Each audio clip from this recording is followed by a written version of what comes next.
purpose of this workshop is obviously to do a mid-year marketing check-in. And it's very important because, you know, every year, like I know this from my experience, we have our goals, and then sometimes certain things need to change midway through. You need to readjust certain goals. You need to reflect to see what worked, what didn't work. And so I want you guys definitely to write this down as you guys have your computers. And this is our time now to do that, put that marketing hat on for your business and say, all right, let's reflect what worked, what didn't work, what do we need to change, adjust. That's gonna make it a lot easier for me to give you guys advice on some of the strategies you guys can implement for the rest of the year. So what I want you guys to do is start thinking about your 2025 sales goals. All right, now moving forward, why marketing plans fail, right? So there's several reasons, and we all know it. I'm sure we've all been there, and when we've reflected, we were like, all right, I know why this didn't work in particular. So the first one, obviously lack of execution, having the plan but not executing on it. Unclear customer journey, right? Not being clear on, after they first learn about me, what's the next step? And for customers, you don't want to make it hard for them to understand what the next step is. You have to tell them what the next step is. Make it easy for them so they know, after I follow you, your next step is to watch these set of videos to learn about this. After that, book a free consultation or come visit me or come to this event. Whatever the next step is, have that ready and available after you made them aware. So making your customer journey clear and actually telling them, there's no problem with telling your customers, yo, after you follow me, make sure y'all do this. And another tactic that I do it on my personal, like I'm very picky on who I follow on my personal. And I used to do it on LinkedIn, and I've gotten some pretty good people in my network from that. For my personal, when people follow me or on LinkedIn, when they request to join my network, I accept it and message them like, hey, thank you for following me. This is what I do. Tell me more about yourself. And if you want to jump on a quick call, we can jump on that quick call so we can have a discovery. And for me, it's because, you know, I don't just mindlessly follow random people just to follow unless like I just want to consume their content. So I'm assuming the same for me, like people are choosing to follow me because there's something that they saw or something that they want to gain, and I want to know, right? I don't want to wait over time for them to have the courage to ask me. It's better I ask them and establish that relationship, you know? So for you, if you ever get any new followers, as a salon, just message them like, hey, thank you for following, appreciate it. Start that conversation, and it immediately starts that relationship with them too. But then sometimes we're targeting the wrong people, right? Maybe they don't have the disposable income. Maybe they're in the wrong location. Maybe we're targeting people that are not ready to buy. It's like too premature, right? I remember when I first started with consulting, I used to target people who were not even in business yet. I was in college, so I was like targeting college students, but it's like, that was completely the wrong audience. Then I started targeting my friends, completely the wrong audience, you know? So just sometimes we're wasting time on the wrong audience. Sometimes we're not consistent enough, right? Like with social media and just anything with life, I'm telling you, momentum is so big. That's why they always say like do little every day rather than like go big today and then you fall off. Like momentum builds like compound interest. The little you do gets, before you know it, gets bigger and bigger because your growth compounds, right? So with posting or marketing campaigns, whatever it is, be consistent and push that momentum. And one thing I'll say too is like, we decide what that consistency looks like. People are gonna say, yo, post every day. If you can post every day, cool. But if you're posting every day and it's shit content, don't do that. You know, you're just saturating the algorithm. And the other thing about with marketing is that you need momentum, and at the same time, you also need scarcity. It's a very weird balance and a dance that you have to play, right? You have to build momentum, and you have to know when to kind of take a step back, right? And let people kind of miss you in a sense, right? Miss your content, miss what you're doing, and then you plan for something bigger, right? So constantly pushing, like I manage a restaurant, right? I'm gonna mention this one restaurant. One restaurant I was working with had 10,000 followers. He hired me to post content for him. We were posting about 5 times a week. He went from, and the content was great. Pictures are great. Quality wasn't the problem. What happens is we started posting, we ran out of new products and stuff to post. So we started posting things people already know about for years. And that becomes so boring as a like we forget that we're on social media to consume content, not to be sold to, right? And so when our followers are on there, if the content isn't fresh, new, engaging, entertaining, controversial, you just become boring and they just scroll right by.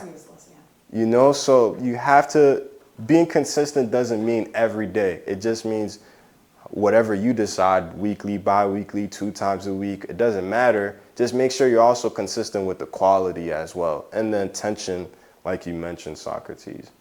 And then not measuring what matters so you can make the proper readjustment. You definitely want to measure, because without that, you don't know if it's working and you also don't know what to stop, right? Mm-hmm. And then not adapting when things change, like I said, knowing what to stop, what to continue, right? And so as we think about this mid-year audit that we need to do, right, we need to ask ourselves, compared to the goals we set in the beginning of the year, are these goals still realistic, right? Given if you're not halfway to your goal, obviously you need to make some adjustments unless you can speed up somehow. But, you know, I've done that so many times where I'm like, yeah, but I could figure it out and it's like, nah, realistically, being realistic really is helpful. Doesn't mean not to aim high. It just means be realistic. You know, if you already didn't meet what you were supposed to halfway through, maybe lower the goal. That's okay. Ask yourself, are you reaching enough people? Like, why maybe didn't you reach your mid-year goals that you were supposed to? Is it because you didn't reach enough people? Is it because maybe your offers are not compelling enough, right? Especially compared to your competitors' offers, right?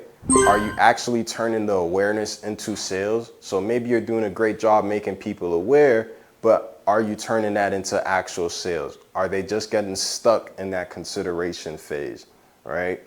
And where can you simplify your marketing and automate, like Sergio was saying, so that way you're not spending too much time and maybe even money marketing when some things could be automated and simplified.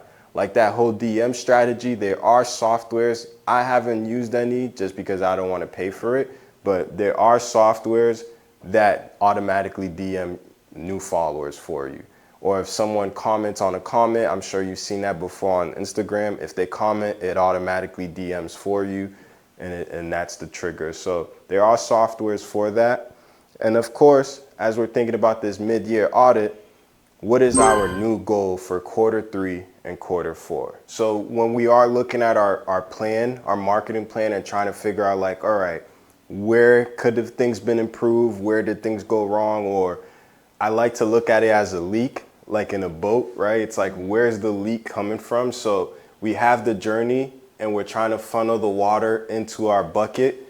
Where's the leak coming from? Is it coming from the awareness? There really isn't no leak in the awareness part. It just means there's just nobody coming in, you know? And then, but there could be a leak in consideration. Maybe something in that phase is making them say, all right, this is actually not for me, and they go somewhere else. Or is it in the conversion, or is it in the loyalty? Maybe they buy for the first time, but then they don't come back and they're you know, not telling others. So there's a leak there. So we have to ask ourselves, right? If it's awareness, like you said, are we reaching enough people, right? Are we telling enough people on Instagram, Facebook, Google, ads, right? Are enough people learning about it, hearing about it? And try to track as much as you can. I know the in-person is a little bit harder, but with these online platforms, they all tell you how many accounts you reach. Accounts reach is like the biggest metric you have to monitor and measure awareness. So really always look at accounts reach. I love on Instagram and Facebook, I love looking at accounts reached by non-followers, because that lets me know I'm reaching non-follower accounts, and I want to try to push that as much as possible. Then we got, are we making the right people aware, right? So part of awareness is actually making the right people aware, right? So you can go back to the first workshop and the prompts there to really define your customer audience and really be selfish on what your ideal target audience is, right? Like really be as specific as possible, and especially with disposable income, and not think about, well, is that even in Lynn anyways? You know what I mean? Like, don't think like that. Just think of it, and then you can work yourself backwards. Like, all right, where are those people? Because there is people with disposable income in Lynn, in Saugus, in Revere, near us. It's just about reverse engineering where they are. Where do they spend their time? What do they watch? What do they follow? What does that community look like? Funny enough, when you think of, people always say this for like designers or even like exotic cars, you don't see them on commercials. Companies like Rolex and some of those designers and colognes, you don't see them, a lot of them on commercials on TV, but you will on like fashion magazines, right? Right. And so knowing where your audience spends time and where is the best place to reach them, that's very key. And then obviously, is your first impression impressionable, right? So when you are making them aware, is that first impression impressionable that they remember you and that they want to follow your page or learn more, right? Walk-ins is big, you know, that's one thing I tell, and some of it's not even you guys' fault. It's like the landlords.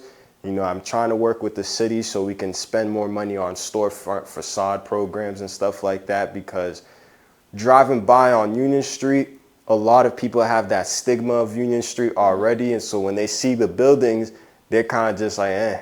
And that first impression sticks, and it's so hard to finally get them to come back after that first impression, and that's something we've been suffering with.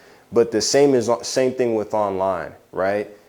That's why I say make sure you post quality content rather than just trying to post every day, because when they see that post for the first time, was it impressionable enough for people to say, all right, I actually like this, or this is actually what I need, and they're the ones I can get it from, I'm gonna stick with it, right?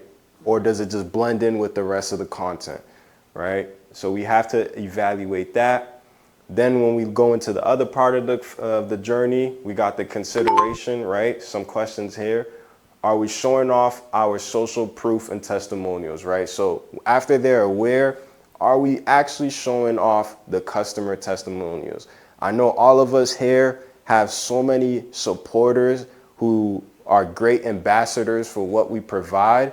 Let's show that off more. That's something I definitely could do a lot better with, is like showing off who actually is a supporter, who actually has benefited from you, gained something from your service or product. And so that's something we should be showing off more, because as we all know, number one, people like to do business with people that they like, and then people also want to do business with people that they trust, and people also still don't like to be sold to, right? Right. But if someone else is saying, yo, this is what I got from this, it's not necessarily being sold to, it's just being genuine, letting you know, yo, this is the great product or service I got. You should get it too, right? And so it's much easier to hear from someone else's mouth. And then staying on top of mind. This is where consistency does play. Like, you don't want to be given too much scarcity and staying away for 2 weeks, 3 weeks. It's like, hey, out of sight, out of mind. So you do want to stay top of mind. The game is just because in the beginning of our businesses, we don't have enough money, time to be on top of it every day and at quality. But once you have the formula on how you market your business at quality, figure out ways to speed that up and do it more often, right? Okay. And as you get more money, hire an intern from the community college, hire someone online from Fiverr, or even like other marketplaces from other countries, right? Hire some of these people at a lower rate so you can start having that automated or done by someone else, and you can provide your quality content more consistently. Because staying top of mind is important, because your competitors are trying to stay top of mind, right? So if they're posting 2 days a week and you're only posting 1 day a week, sometimes it's not about who has the better quality product or service. It's just about who I remembered is offering that product or service. And then are we clearly defining the customer journey, right? Sometimes they are aware, they followed us, but they have no idea what the next step is.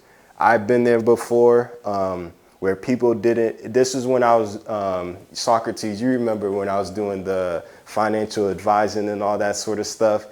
People, yes, sir. People were following, but didn't know what next steps were. You know, they didn't know, okay, free consultation, but then what? What's the program? What's the system? What's the outcome?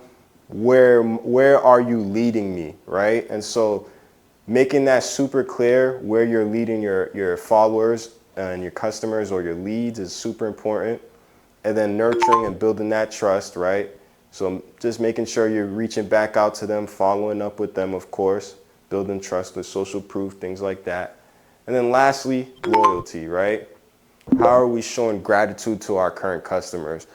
Current customers are big. They're free influencers for us. They don't have big networks, but whatever network they do have, they are the ones to try to convert those people for you. So really show gratitude and give them an incentive to share your business. Tell other friends.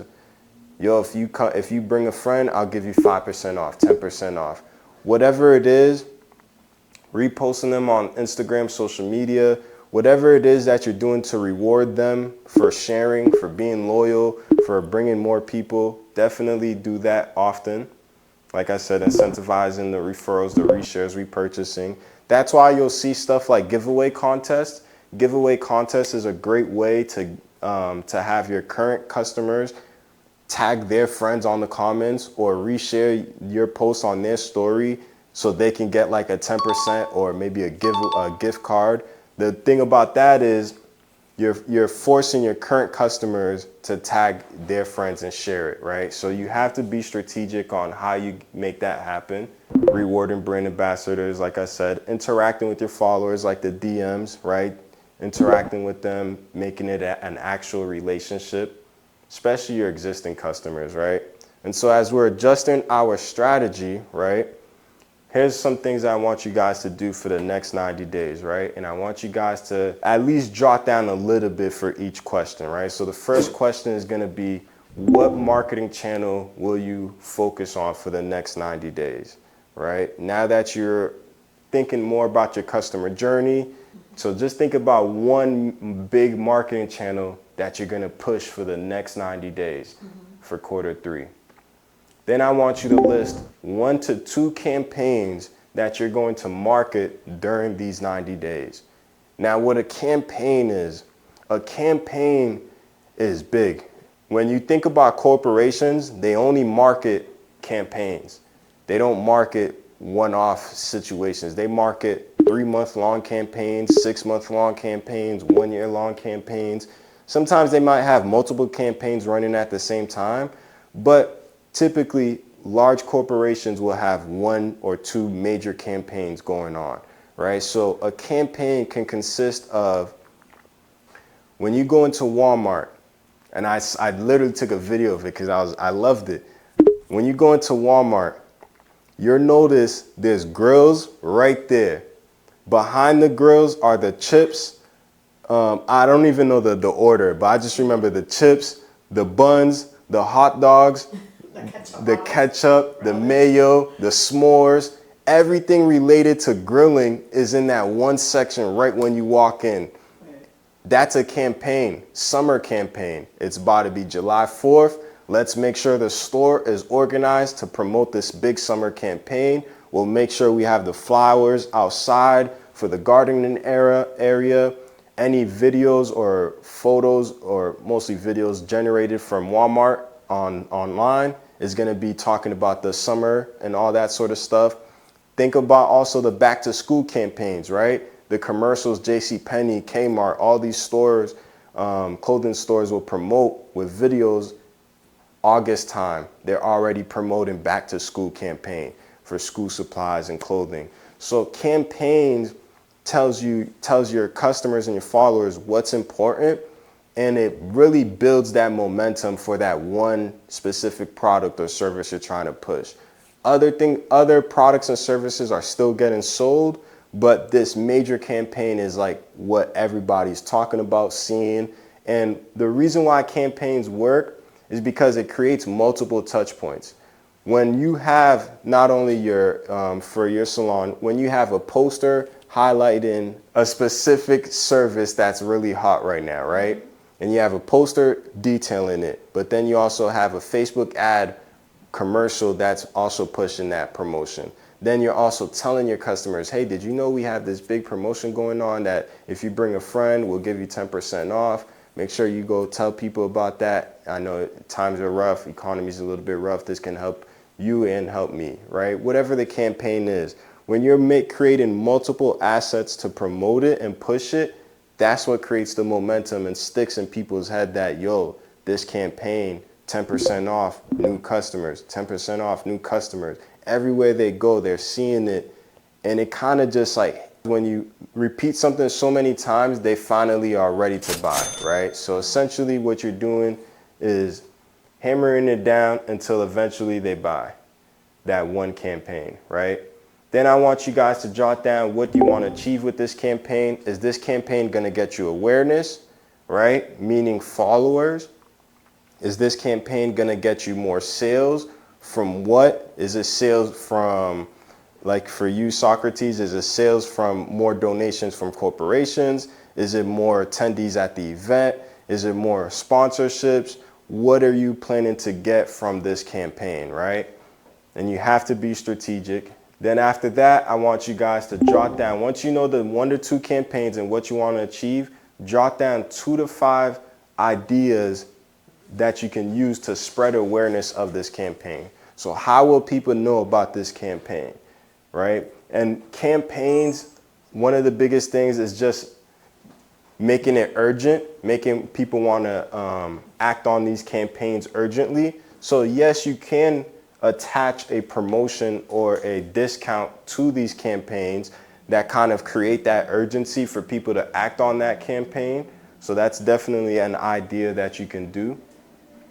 All it does is create that urgency. So definitely create 2 to 5 ideas. It doesn't have to be a content, but most of the time it will be some specific content idea that you have to spread awareness of this campaign. How will people know about this campaign that's going to happen for the next 90 days, right? And then how will this campaign help you build trust and separate from competitors? And then how will you create that urgency that I talked about? Like I said, you can attach a discount or promotion to the campaign. And then lastly, what metrics will you analyze in order to make sure this campaign is doing what you need it to do? Now, this is obviously determined by your goal. So whatever you actually want to achieve with this campaign is what you're going to analyze.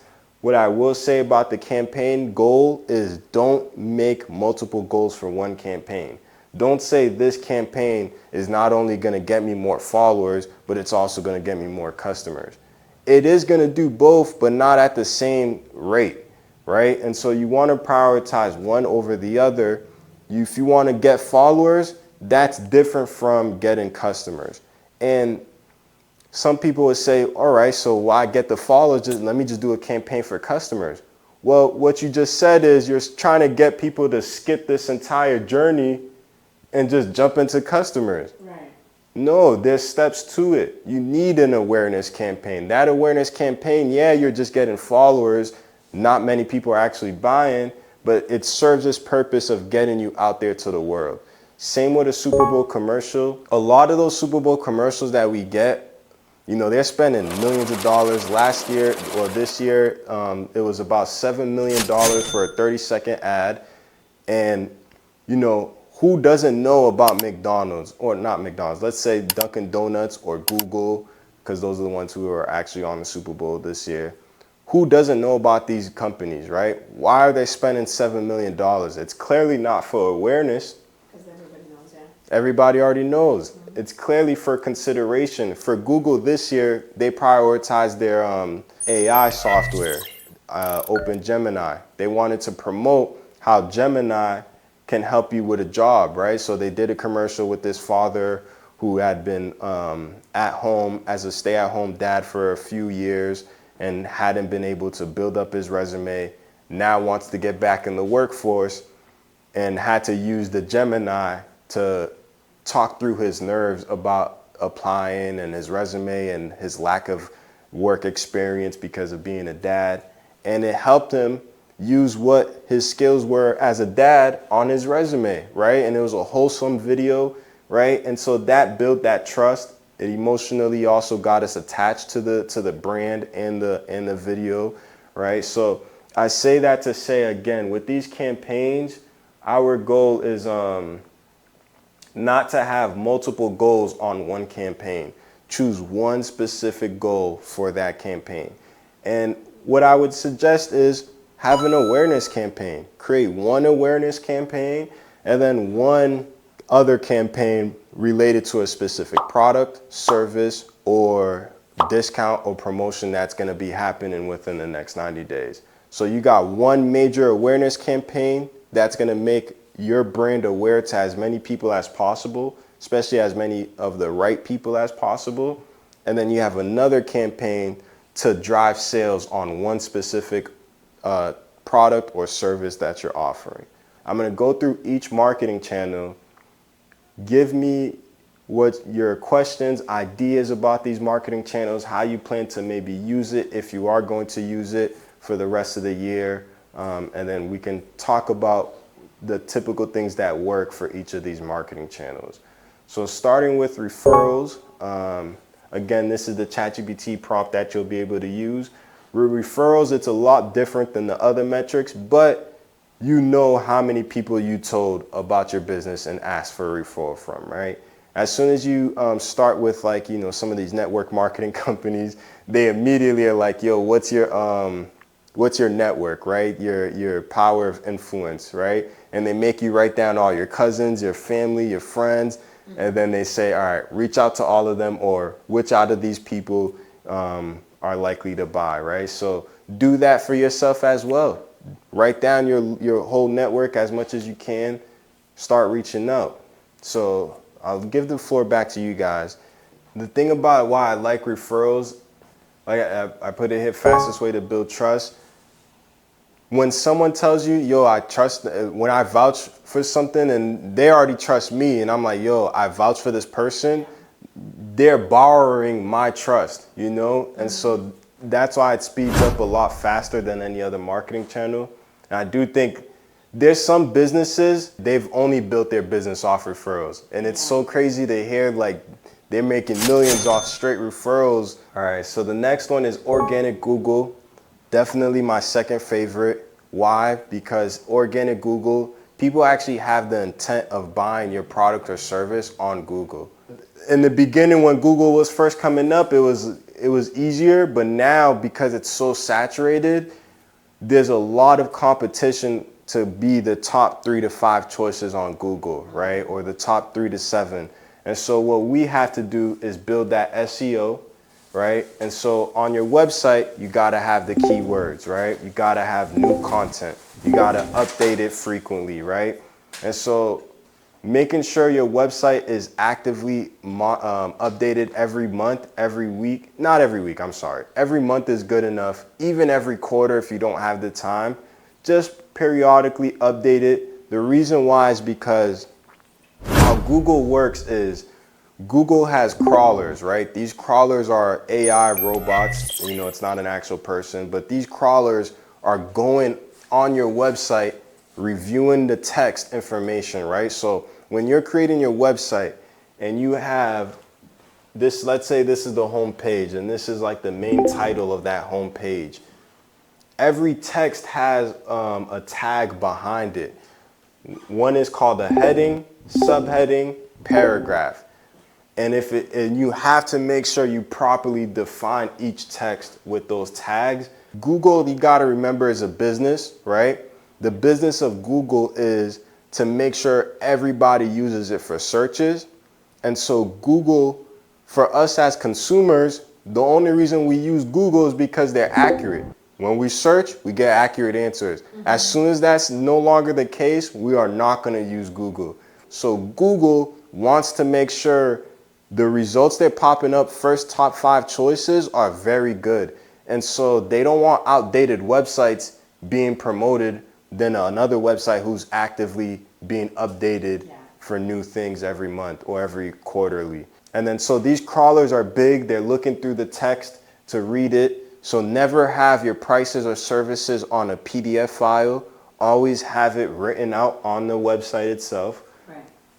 So that way Google can recognize that, right? Then you also have posts. You can add posts on your Google Business Profile. So you can definitely add posts and updates on there. Photos as well, videos as well, especially for your business. So make sure you're doing that on your Google Business Profile.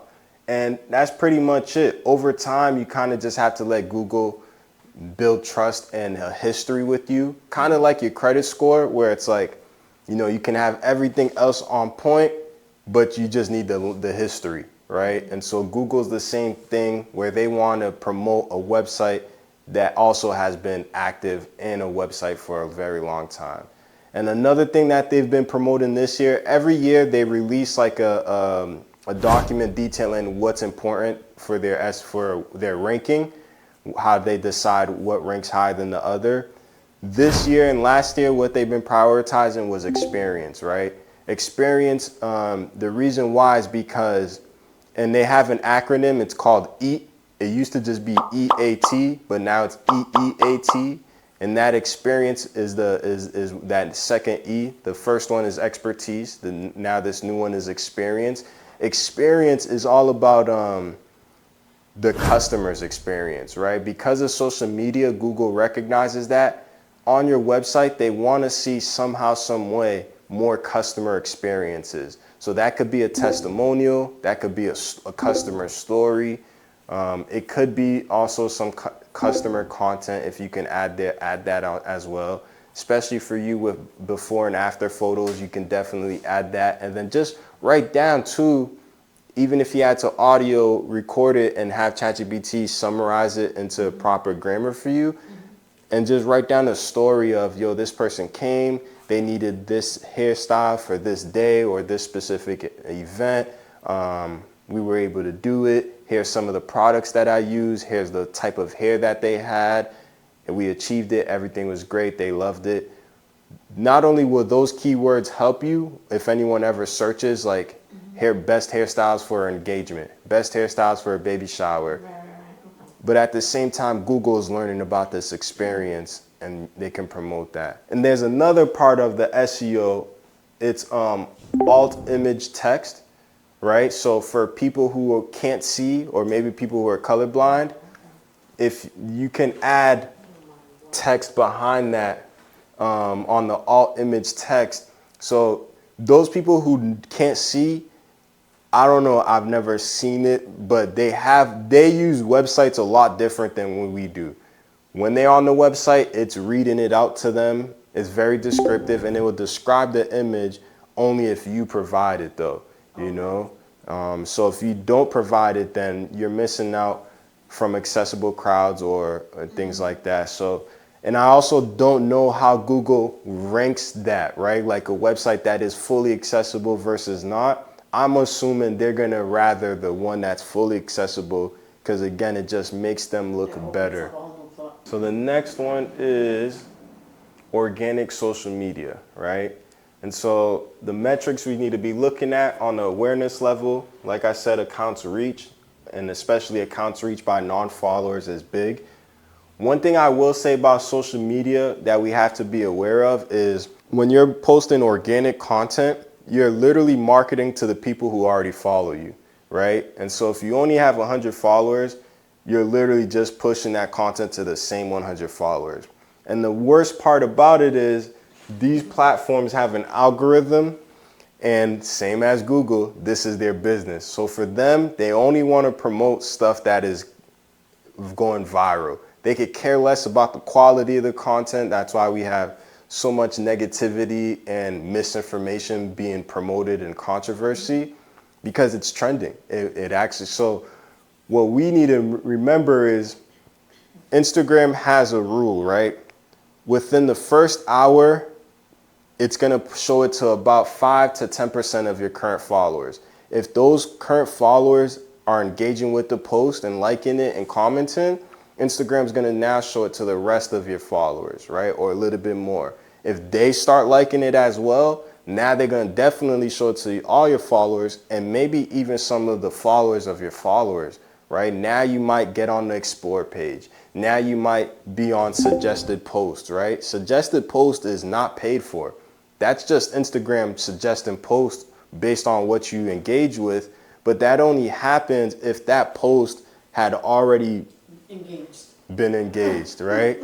So we have to keep that in mind. That's why I don't want you guys to spend so much time on organic social media. I'm gonna be honest, especially compared to Google. Like, make sure your SEO and Google's on point, because those customers are ready to buy. Social media, organically, unless you have thousands of followers, if you have less than 1,000 followers, don't prioritize it too much, but still stay top of mind, right? Still stay top of mind, still post consistently.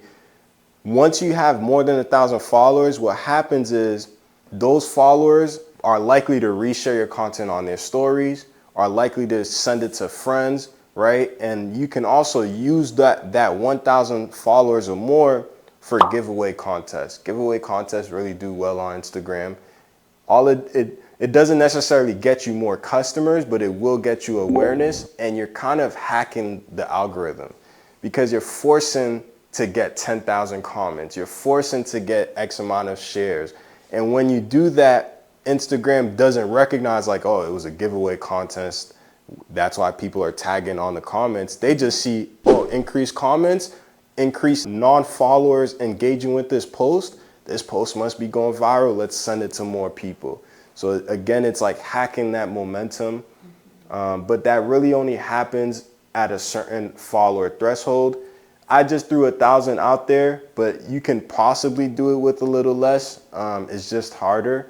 Shadow ban just means like you're no longer being shared to all your followers. What I will say from past experience, right? And that's why I mentioned that restaurant that had 10,000. This was my first time working with any account with 10,000 followers, all organic, not no bots or anything like that. And there was a real loyal fan base, like people who were like, every day I gotta go to this cafe and take a picture. When we first started, it was great like we were getting numbers he'd never reached before working with me. Over time, because our posts started getting boring and also predictable, that's the biggest part, predictable. The engagement started to go down. We went from like literally like 300 likes on post, 250 likes on post, all the way down to 40. How do we only get 40 likes and you have 10,000 followers? And I noticed this several times for other accounts. And again, what happens is, that's why it's like, I don't know about that whole post every day situation. Unless you're an influencer or content creator, post every day because you need to. And you just need as much content in the algorithm as much. But for a business like us, we're selling, we're not entertaining. Correct. And so saturating with advertisements every single day, I think naturally people don't want to like an advertisement every day. And so once they start scrolling by your content, Instagram recognizes your content as it's not booming. Nobody really likes it. So then they naturally stop sharing it to your people. Ads. I really like ads. The reason why I like ads is because it shows to new people, right? You're choosing who to show it to. Now, never boost post on Instagram, because when you boost post, what happens is you're not actually deciding who that audience is going to be. Meta kind of just uses your existing followers and the followers of the existing followers and people they think look like your existing followers, but you're not getting to decide the age, the interests, the behaviors, maybe some of the pages and businesses or topics that they like on Facebook, right? So you're not allowing that. Another thing you're not allowing is the pixel, metapixel. A metapixel is another robot it's like a tracking device that is attached to your account that follows you to all your other pages. And so essentially with the Metapixel, if you guys ever seen on websites or apps, you ever notice when it'll say like ask app not to track? It's been doing that a lot. So Apple a few years ago was in the Congress, and I don't know if they were getting sued or whatever it was, but pretty much after they met with Congress for privacy laws, Apple now gives us as consumers the choice to allow that tracker to continue on elsewhere. And so for Android users, I think it's just automatic. I don't think it's asking them if they want to be tracked or not. And even on certain websites now, you'll notice it will say like, do you want to allow all cookies or just the necessary cookies, right? Yeah. And that's because of that law that Congress, and shout out to them, I'm gonna be honest, like our information is getting sold crazy, right? So, but for certain businesses and websites, some people will be like, yeah, I'll let this. And the reason why that helps is because Meta learns more about the people who maybe watched the ad, didn't buy from you yet, but they watched the ad, then they go on to this page, that page, this web page. Meta gets to learn about that, and if they end up buying, Meta knows like, all right, the people who typically buy, especially from this ad, are people who also like this, who like that, who shop from this, who shop from that, and they'll focus more on those people. So Meta ads are great because it's constantly learning about your audience and who you should push it to. And it's always new people, you know? So with Meta ads, I'll sum this up quick. Similar to the campaigns, you want one Meta ad that's just for awareness, right? And Meta ads, it can be a little complicated. There are some some features that are AI that you can turn on for Meta ads. So like it's called like Advantage Audience Plus and an Advantage Targeting audience. All that is just that Meta would decide who to show the ad to, demographic wise, interest wise. I wouldn't recommend that, I'm gonna be honest with you. I was doing one ad for a client. She does manifestation coaching. And at first we had the Advantage audience on. And the problem with that was for her service, like I said, she does manifestation coach. We were not looking for people older than 65. So I put, hey, restriction on age 30 to 55. So we're like, yeah, we don't need that. The problem what happened was because I didn't turn off that feature and I only put the restrictions, after a while, Google's like, Meta's like, all right, to get the best, because Meta just wants performance. If I say I want landing page views, they're gonna do whatever it takes to get those landing page views, including eventually, and they were creeps. I know they were creeps, because I'm like, yo, why is someone older this? And the sad part is this was after like 2-3 weeks, we had 55 landing page views. 21 of them came from males over 65. I'm like, bro, how is 21 out of 55 views landing page coming from, and you know, that's not the audience. None of them booked, obviously. So most likely, I'm assuming most of them were just kind of just looking at her because it was a video of her speaking. The only other thing I'll say with the Meta ads, be specific, add the restraints, right? But don't let Meta decide who, because it will just try to maximize for the metrics. So that's Meta paid ads, and you can go as little as $1 a day. You know, you could do $30 a month, $50 a month. Yes, with lower budgets, you're not getting as much metrics and stuff to analyze, but it is worth it because at least you're getting in front of new eyeballs.